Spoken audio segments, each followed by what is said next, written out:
แวะใส่น้ำมันหน่อยหนึง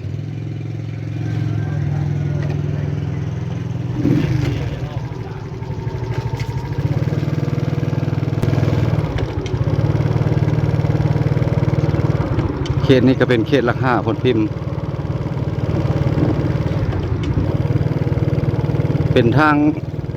2 เลนแล้วพี่น้องเขตหลัก5เนี่ยเพิ่นปลูกยางมาได้10 กว่าปีแล้วเนาะ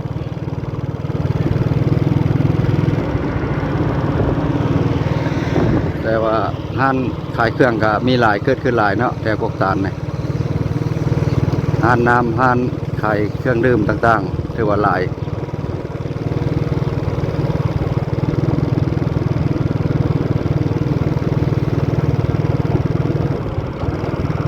จุดประสงค์สิไปมื้อนี้และสิไปเก็บภาพบรรยากาศระหว่างชาวบ้านโคเฮ็ดเฮาหรือว่าบ่อนพ่อแม่ประชาชนทางว่าโคเฮ็ดนี่เพิ่นเกี่ยวข้าวเกี่ยวปลาแล้วกันแล้วบ่พี่น้องไปเบิ่งนํกันเนาะว่าสิเป็นจังได๋แล้วก็ได้ถ่ายให้พี่ให้น้องเบิ่งเลยฮอดวัดน้ำมะลาดแล้วฮอดบ้านโคกเฮ็ดแล้วพี่น้องรถกระน้องหลายแล้วพี่น้องดังสุปับโอ้โคกเฮ็ดนี่ก็ยังบ่แล้วหลายเข้าบัดบ้านบ่แปลงบัดแล้วไวแท้ๆเข้าก็ได้น้อยเท่าใดบัดแห้งแล้วไว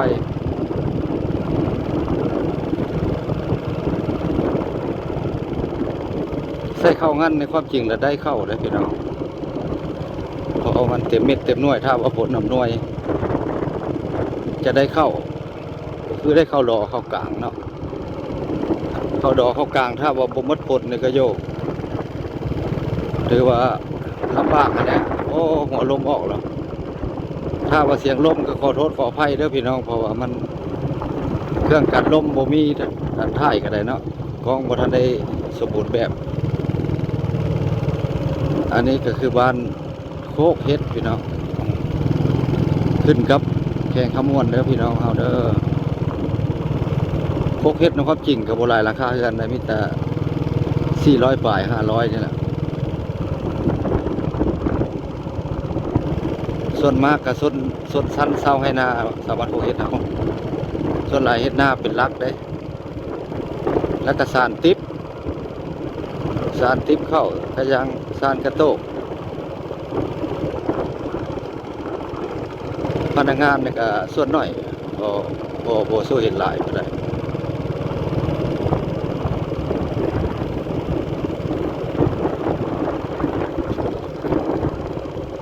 ห้านค้าก็มี2ห้านค้านึงเลยพี่น้องบ่หลายโอ้ยเข้ากันยังหลายพี่น้องเข้ากันยังหลาย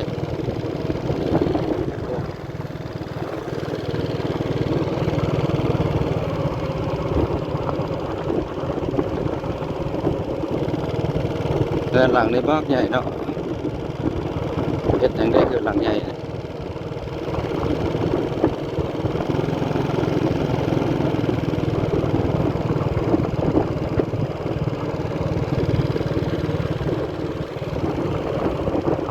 ส่วนมากก็สิอยู่กันอยู่ยามเที่ยงมาเนี่ยยามตอนเที่ยงอยู่เพื่อนอยู่เนาะคน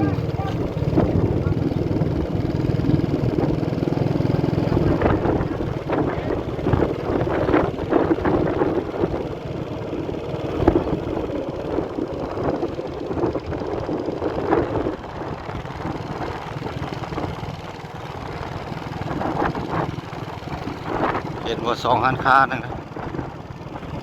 ห้านค้าจะบ่หลาย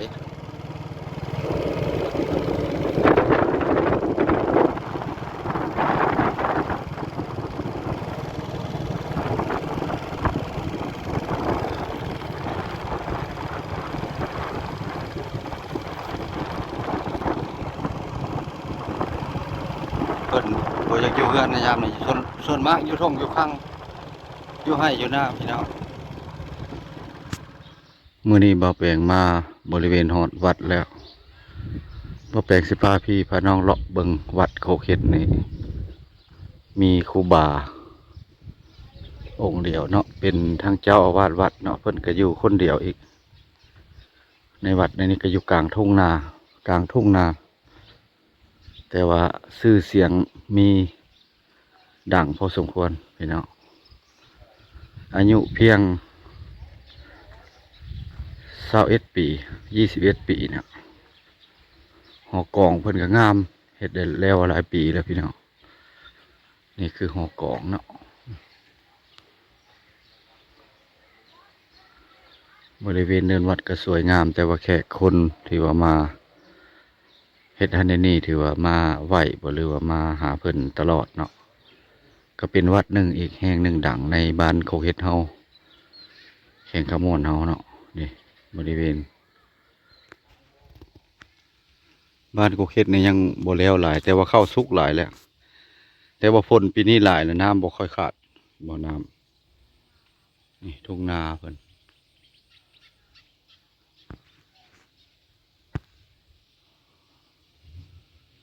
ทุ่งนายังหลายพี่น้อง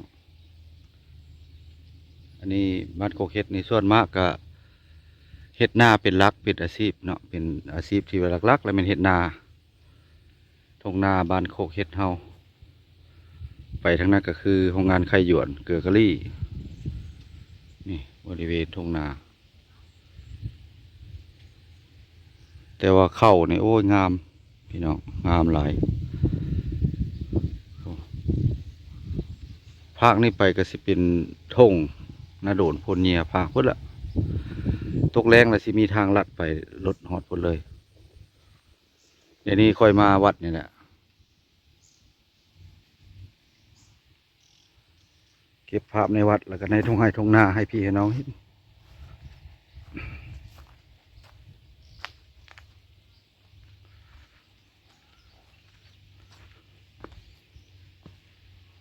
บริเวณเดินวัดนี่ก็สวยงามอลังการพี่น้องเป็นวัดที่เก่าแก่เนาะเป็นวัดที่เก่าแก่ที่ว่าศักดิ์สิทธิ์นี่มีต้นโพต้นตาล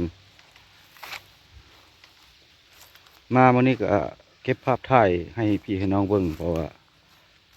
มาลินน้ำเพิ่นครูบาเติ้ลเนาะก็มีชื่อเสียงโด่งดังอยู่ในแข่งขมวนแล้วก็มาประจำอยู่วัดบ้านโคกเฮ็ดเฮานี่แล้วเบาแปลงสิได้ถ่ายให้เบิ่งเนาะต้นตาลหลายๆนี่แหละพี่น้องต้นตาลต้นพร้าวนี่หลายวัดนี่สวยงามอยู่ได้พี่น้องเลย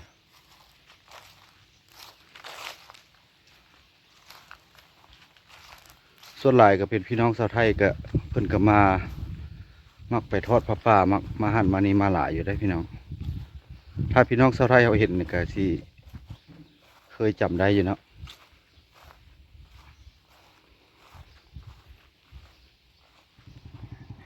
โอ้กะหามาบ่เนี่ยกะหามาบ่ออกมาตะวัดบ่ไปยามผู้บ้าบ่เออให้เพื่อนเราเพื่อนของบังกลามเลยย่างอันเฮาสิออกไปอันย่างก้มเลยบ่ออกไปย่างก้มเลยบ่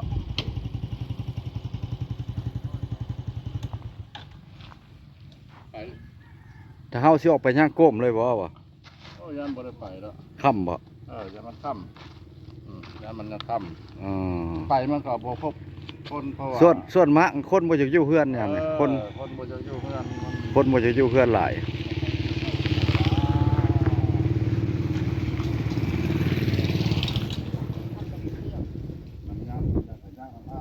บ่เขาจะใส่ข้าวงานหลายเนาะแม่นะ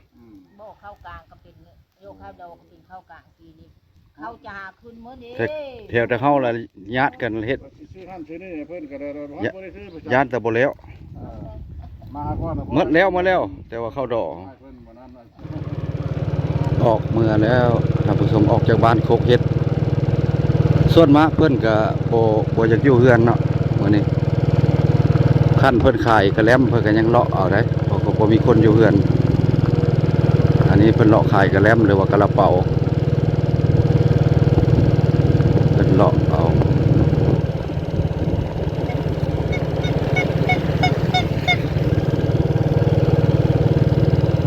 คนบ่อยู่เฮือน